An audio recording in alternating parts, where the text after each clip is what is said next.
1 cup पीठ, गव्हाचं पीठ छान चाळून घेतलं.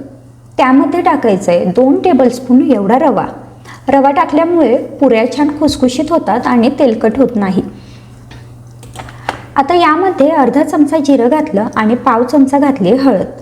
चवीप्रमाणे मीठ टाकून घेतलं आणि त्यानंतर 2 छोटे चमचे म्हणजे आपली जी छोटी पळी असते ना किंवा पोहे खाण्याचा 1 चमचा एवढं तेल टाकून घेतलं. आता हे सगळे एकजीव करून ही कणिक अगदी घट्ट मळून घेतली. खूप घट्ट मळायची. चला, कणिक मळून झाली आहे. हवं तर हे आपण झाकूनही ठेवू शकतो आणि 10 मिनिटांनी पुऱ्या केल्या तरी चालतात, पण मी इथे जरा घाईत होते त्यामुळे लगेचच पुऱ्या करायला घेतल्या. आता पुऱ्या बनवण्यासाठी कणकेचा एक छोटा गोळा घेतला, हातावरती चांगला मळून घेतला. त्याला अगदी थोडंसं पीठ लावायचं, खूप जास्त लावायचं नाही. अगदी थोडंसं पीठ लावून एकसारखं लाटून घेतला. छोटी पुरी लाटायची, खूप जाडही ठेवायची नाही आणि खूप पातळही करायची नाही. जाड ठेवली तर ती चवीला छान लागत नाही आणि खूप पातळ केली तर ती फुगणार नाही. तर अशा प्रकारे मी ही मध्यम आकारात पुरी लाटून घेतली. आता ही पुरी मी तळून घेणार आहे. त्यासाठी तेल व्यवस्थित गरम करून घेतलं. खूप जास्तही गरम करायचं नाही, म्हणजे अगदी धूर निघेपर्यंत किंवा कमीही तापवायचं नाही. असं थोडासा कणकेचा कण टाकून पाहायचा, तो लगेच वरती आला की समजायचं आपलं तेल व्यवस्थित गरम झालं आहे. त्यामध्ये पुरी टाकली आणि मध्यम गॅसवरती ही पुरी तळून घेतली. एका बाजूने पुरी एकदाच तळायची म्हणजे ती तेलकट होत नाही. तर इथे अशी छानपैकी टम्म अशी पुरी फुगलेली आहे आणि ही पुरी आता तळून घेतली. ह्याच पद्धतीने बाकीच्या ज्या सगळ्या पुऱ्या बनवलेल्या होत्या त्यासुद्धा छान तळून घेते. जर ह्या पद्धतीने पुरी बनवली तर ती फुगतेही छान आणि मुळात म्हणजे ती तेलकट होत नाही. कारण ही पुरी बनवल्यानंतर जर आपण समजा दुपारी ही पुरी खाणार असू, बऱ्याचदा आपण मुलांना डब्याला देतो, तर त्यावेळी त्या तेलकट होत नाहीत. त्यामुळे पुरी तळताना एका बाजूने एकदाच तळायची आणि तेल व्यवस्थित तापलेलं असू द्यायचं, म्हणजे आपली पुरी अगदी छान तळली जाते. तेल जर तापलेलं नसेल तरीसुद्धा पुरी खूप तेल पिते आणि तेलकट होते. तर चला, इथे मी या सगळ्या पुऱ्यासुद्धा आता तळून घेतलेल्या आहेत. चला, आता पुऱ्या पण बनवून झाल्या आहे. यासाठी इथे कढईमध्ये मी 1 लिटर दूध घेतलं आहे. आता हे जे दूध आहे हे आपल्याला छान आटवून घ्यायचं आहे. तर हे दूध सुरुवातीला हाय फ्लेमवरती 4-5 उकळ्या येईल इथपर्यंत उकळून घ्यायचं आणि थोडंसं त्याची क्वांटिटी कमी झाली की मग नंतर गॅसची जी फ्लेम आहे ती मध्यम करायची. आता मध्यम गॅसवरती हे दूध अजून उकळून घ्यायचं. फक्त हे दूध उकळत असताना आपण अजिबात गॅसपासून लांब जायचं नाही, इथेच थांबायचं आणि हे सतत असं ढवळत राहायचं आणि उकळून घ्यायचं आहे. हे पहा, दूध छान उकळलेलं आहे. हे जे 1 लिटर दूध होतं हे मी पूर्ण म्हशीचं दूध वापरलं आहे. तुम्ही हवं तर गाईचंही वापरू शकतात, पण जे फुल क्रीम दूध असतं किंवा म्हशीचं दूध असतं तर त्यामुळे ही जी बासुंदी आहे ही छान घट्ट अशी तयार होते. तर आता हे जे 1 लिटर दूध आहे हे उकळून कमी झालेलं आहे, घट्ट झालं आहे. तर साधारण पाऊण लिटरवर येईल इथपर्यंत आपल्याला उकळून घ्यायचं आहे. आपल्याला अंदाज येतोच उकळताना की हे किती घट्ट झालं आहे. तर अशा पद्धतीने हे पाऊण लिटर दूध तयार झालं आहे. आता याच्यात मी साखर टाकून घेते. तर ही जी साखर आहे ही आपल्याला 1 लिटर दुधासाठी कमीत कमी 4 ते 5 टेबलस्पून एवढी साखर लागणार आहे. ह्याच्यापेक्षा जास्तही तुम्ही टाकू शकता तुमच्या आवडीप्रमाणे. तर इथे मी साधारण 4 चमचे म्हणजे 4 टेबलस्पून एवढी साखर टाकून घेतली. साखर टाकल्यानंतर हे एकजीव करायचं. आता याच्यात बदामाचे काप टाकून घेतलेत.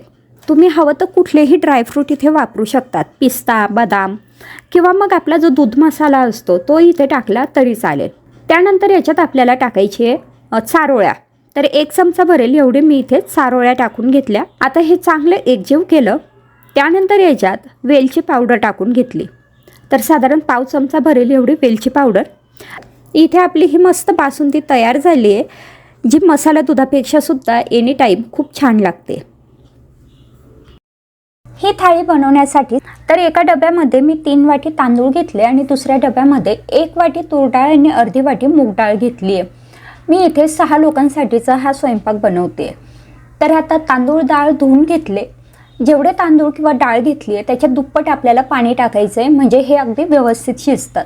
तर तांदूळमध्ये मी 6 वाटी पाणी टाकून घेतलं. त्यानंतर चवीनुसार मीठ टाकायचं आणि त्यासोबतच आपल्याला यात थोडंसं तूप टाकून घ्यायचं आहे, म्हणजे भात छान पांढरा शुभ्रही होतो आणि मऊसुद्धा होतो. तसंच डाळीमध्ये मी थोडीशी हळद टाकली, त्यानंतर टोमॅटोचे काप टाकले आणि 2 चमचे तेल टाकायचं म्हणजे डाळ व्यवस्थित शिजते. आता कुकरमध्ये पाणी घेऊन जाळी ठेवली, त्यामध्ये सगळ्यात आधी वरणाचा डबा ठेवायचा आणि मग वरती भाताचा डबा ठेवायचा. कुकरचं झाकण ओलं करून बंद करून घेतलं, त्यानंतर 4 शिट्ट्या ह्याच्या करून घेतल्या. 4 शिट्ट्यांनंतर आपला हा जो भात आणि वरण आहे ते अगदी व्यवस्थित शिजलं. आता इथे वरण मी चांगलं घोटून घेतलं. टोमॅटो हवं तर आपण नंतरसुद्धा त्यात ॲड करू शकतो, पण यामध्येच टोमॅटो टाकले तर त्याची चव छान लागते. थोडंसं पाणी टाकायचं आणि हे सगळं चांगलं घोटून घ्यायचं. आता वरणाला फोडणी देण्यासाठी तेल कडकडीत गरम झाल्यानंतर त्यामध्ये अर्धा चमचा जिरं, त्यासोबत 3-4 लसणाच्या पाकळ्या ठेचून टाकल्या, 8-10 कढीपत्त्याची पानं टाकली आणि 2-3 हिरव्या मिरच्यांचे काप टाकून घेतले. हे सगळं चांगलं तडतडू दिलं. त्यानंतर थोडंसं हिंग टाकायचं आणि मग वरून आपण जी वरणाची डाळ शिजवून घेतली होती ती टाकायची. हळद आपण डाळीतच टाकली, त्यामुळे ह्यात टाकायची गरज नाही आहे. आता चवीप्रमाणे मीठ टाकलं. वरून जर आवश्यकता असेल तर थोडंफार तुम्ही पाणी ॲड करू शकतात.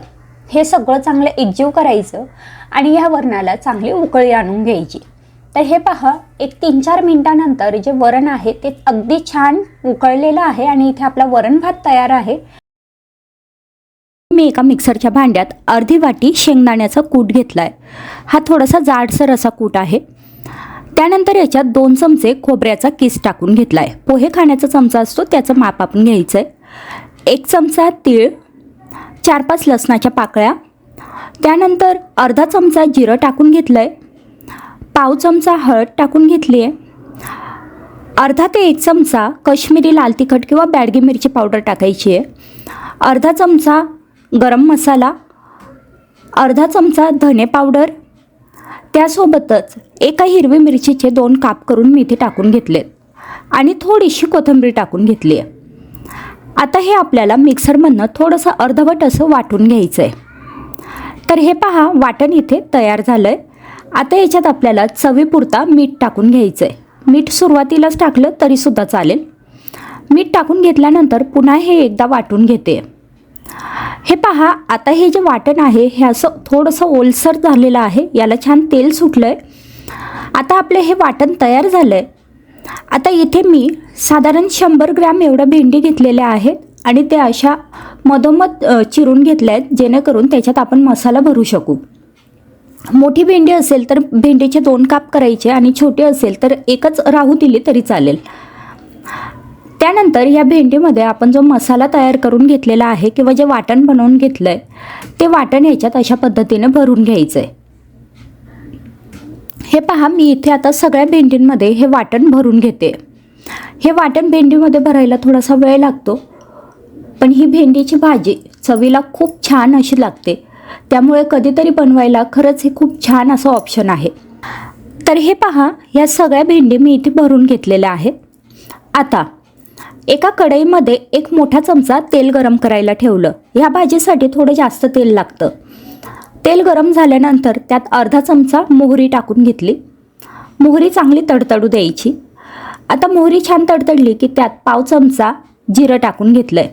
जिरं आपण वाटणात पण टाकलं होतं, त्यामुळे आता इथे थोडं कमी जिरं टाकलं आहे. जिरं मोहरी तडतडल्यानंतर आपण ज्या भेंडी भरून घेतलेल्या होत्या त्या या तेलामध्ये ठेवून घ्यायच्या आहेत.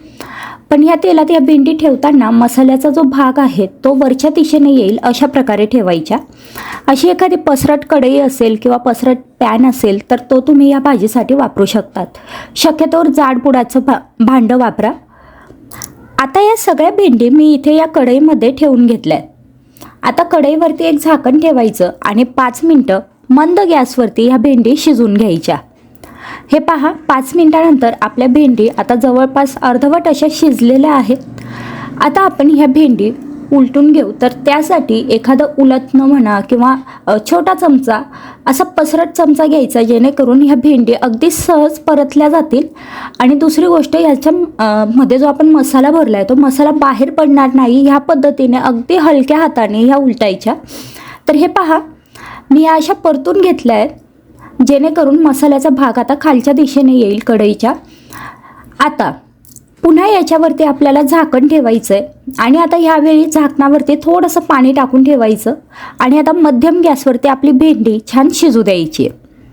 तर साधारण 5-7 मिनिटानंतर आपली भेंडी इथे छान शिजलेली आहे.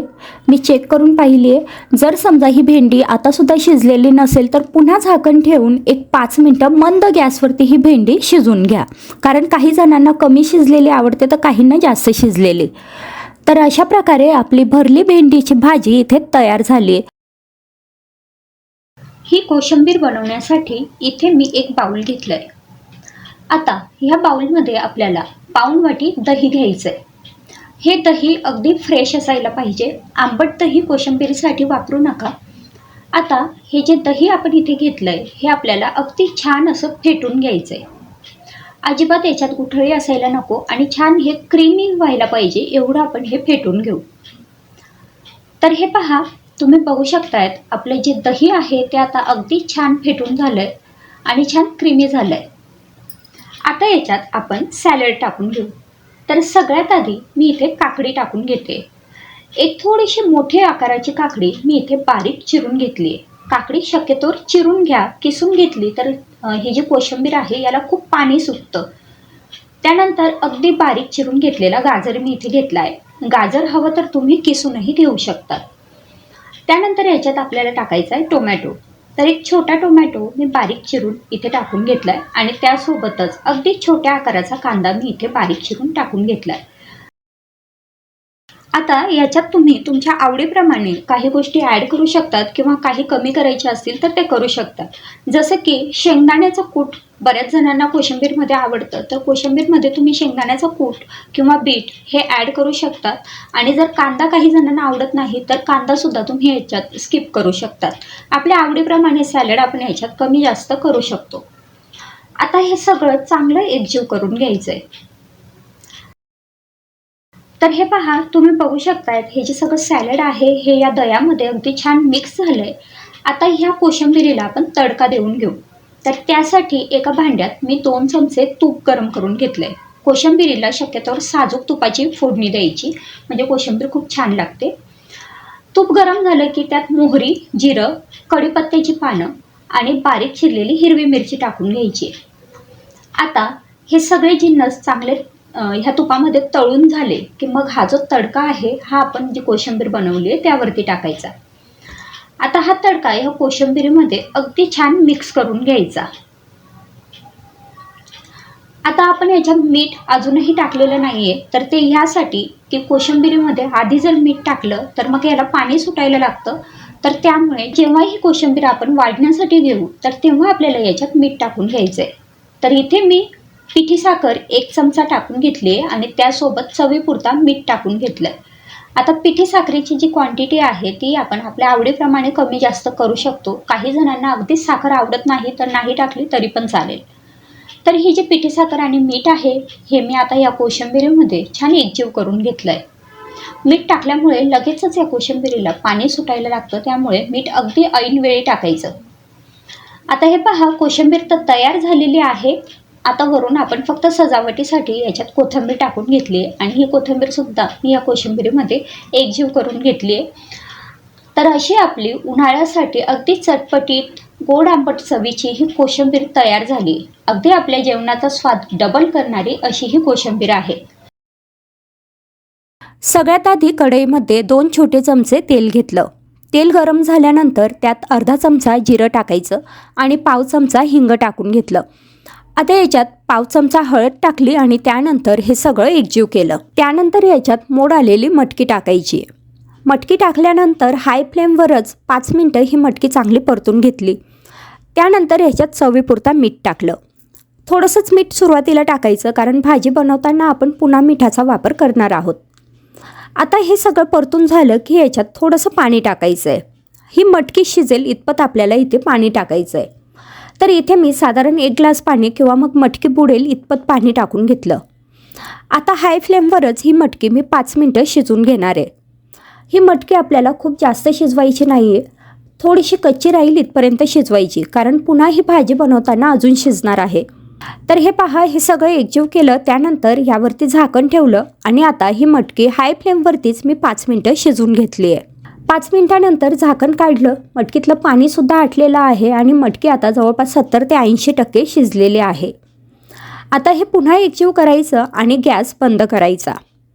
आता मटकी शिजत होती तोपर्यंत सुद्धा तुम्ही वाटण बनवून घेऊ शकतात किंवा मग आता मी इथे पुढे तुम्हाला वाटण्याची प्रोसिजर दाखवणारच आहे. तर वाटण बनवण्यासाठी इथे मी लोखंडी तवा घेतला आहे. तवा गरम झाला त्यानंतर त्यात 2 छोटे चमचे तेल टाकलं. आता याच्यात साधारण पाववाटी भरेल एवढे सुके खोबऱ्याचे काप टाकायचे. हे काप चांगले परतून घ्यायचे. तेलात हे काप परतून घेतल्यामुळे छान खरपूस असे होतात. हे अजिबात करपू द्यायचे नाही आहेत, फक्त याचा थोडासा रंग बदलेल म्हणजे सोनेरी रंगावरती येतील इथपर्यंत परतून घ्यायचे. तर हे पहा इथे सुकं खोबरं आपलं परतून झालं आहे. आता हे आपण बाजूला काढून घेऊ. त्यानंतर ह्याच तव्यामध्ये आपल्याला कांदा भाजून घ्यायचा आहे.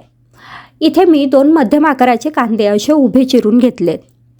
कांदा टाकल्यानंतर हाय फ्लेमवरतीच हा कांदा थोडासा सोनेरी रंगावर येईल इथपर्यंत परतून घेतला. कांदा भाजून झाला की कांदासुद्धा आपण बाजूला काढून घेऊ. आता हे सगळे जिन्नस आपल्याला थोडेसे थंड होऊ द्यायचे आणि त्यानंतरच मिक्सरमधनं याचं आपल्याला वाटण बनवून घ्यायचं आहे. आता वाटण बनवण्यासाठी मिक्सरच्या भांड्यात थोडीशी कोथिंबीर घेतली. त्यानंतर त्याच्यात एक छोटा टोमॅटो मोठ्या फोडींमध्ये चिरून टाकून घेतला. आता त्याच्यात 4-5 लसणाच्या पाकळ्या आणि अर्धा इंच आल्याचा तुकडा टाकून घेतला. त्यानंतर आपण जे कांदा आणि खोबरं भाजून घेतलं होतं ते ह्याच्यात टाकायचं. आता मिक्सरमधनं थोडंसं पाणी टाकून याची चांगली पेस्ट बनवून घ्यायची. हे पहा तुम्ही बघू शकतायत आपली इथे वाटण तयार झालंय. आता भाजी बनवण्यासाठी कढईमध्ये 1 मोठा चमचा तेल घेतलं. तेल गरम झालं की त्यात अर्धा चमचा जिरं टाकायचं आहे. जिरं चांगलं तडतडलं की त्यातच 5-6 कढीपत्त्याची पानं टाकली. त्यानंतर आपण जे वाटण बनवून घेतलेलं होतं ते ह्या तेलात टाकायचं. आता हे वाटण तेलात चांगलं परतून घ्यायचं. या वाटणाला छान तेल सुटेल आणि याचा रंग बदलेल इथपर्यंत आपल्याला परतून घ्यायचं आहे. हे पहा तुम्ही बघू शकतात वाटण इथे छान परतून झालं आहे. वाटणाला आता तेलसुद्धा सुटले आणि त्याचा रंगसुद्धा बदलला आहे. आता ह्या स्टेजला याच्यात काही मसाले टाकायचे. ज्यात अर्धा चमचा मी हळद टाकली आहे. 1 ते 1.5 चमचा लाल तिखट किंवा तिखट आपण आपल्या आवडीप्रमाणे टाकू शकतो. 1 चमचा धणे पावडर टाकलं आणि 1 चमचा याच्यात गरम मसाला टाकला. गरम मसाल्याऐवजी तुमच्याकडे किचन किंग मसाला असेल, मटन मसाला असेल तो सुद्धा तुम्ही इथे ॲड करू शकतात. आता हे पुन्हा छान परतून घेऊ. आता ह्यावेळी हे खूप जास्त परतायची गरज नाही आहे. 1 मिनिटभर हे सगळं परतून घेतलं. आता याच्यात शिजून घेतलेली मटकी टाकायची. मटकी टाकल्यानंतर हे पुन्हा चांगलं परतून घ्यायचं. हाय फ्लेमवरच आता हे मी छान परतून घेतलं आहे. हे पहा मटकी मसाल्यामध्ये छान व्यवस्थित एकजीव झाली की याच्यात आपल्याला आता पाणी टाकायचं आहे. आता इथे पाणी टाकताना हे गरमच पाणी वापरायचं. थंड पाणी वापरलं तर भाजीची चवही बिघडते आणि त्याला छान तरीसुद्धा येत नाही. तर त्यामुळे मी इथे गरम पाणी टाकून घेतलं आहे. मिक्सरच्या भांड्यातच थोडंसं वाटण शिल्लक होतं त्यातच गरम पाणी ॲड केलं आणि ते मी आता ह्या भाजीत टाकून घेतलं. आपल्याला किती आमटी किंवा रस्सा हवा आहे त्या अंदाजाने गरम पाण्याचा वापर करू शकतो. चवीनुसार मीठ टाकायचं आणि आता हे सगळं चांगलं एकजीव करायचं. आता मध्यम गॅसवरती ही जी भाजी आहे ही आपल्याला 5 ते 7 मिनटं उकळून घ्यायची आहे. ऑलरेडी आपण मटकी थोडी शिजवून घेतली होती त्यामुळे भाजी शिजायला वेळ लागणार नाही. 5-7 मिनटं मध्यम गॅसवरती भाजी उकळून घेतली. आता भाजीला तरीसुद्धा खूप छान सुटलेली आहे. मटकीसुद्धा व्यवस्थित शिजली आणि आपली ही मटकीची झणझणीत चमचमीत अशी भाजी इथे तयार झाली आहे. तर मग ही भाजी तुम्ही जरूर ट्राय करून पहा आणि कशी झाली हे मला कमेंटमध्ये कळवायला अजिबात विसरू नका. आजचा व्हिडिओ आता इथेच थांबवते. पुन्हा भेटू पुढच्या नवीन रेसिपीसोबत. तोपर्यंत बाय बाय.